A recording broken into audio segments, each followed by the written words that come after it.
जंगम स्वामी समाजातील मुलाचा बायोडाटा।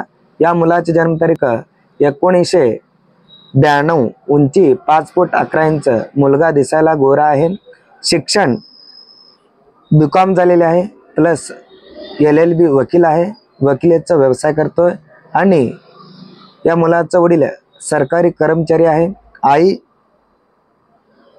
गृहिणी। या मुलाला एक भाऊ लहान आहे, या मुलाला बहीण नाही, स्थळ आहे सोलापूर। या मुलाचा पेक्षा स्वामी समाजातील मुलगी पाहिजे, तिचं शिक्षण कमीत कमी 12वी पुढे असायला पाहिजे। या मुलाचे स्टेट सोलापूर सिटीमध्ये 2 BHKचे एक घर आहे आणि 2 मजली एक इमारत आहे आणि 2 ओपन प्लॉट 6 एकर शेती आहे। जर कोणी या स्थळाबद्दल इच्छुक असाल तर तुम्ही नक्की फोन करा, तुम्हाला या मुलाचा बायोडाटा मिळून जाईल।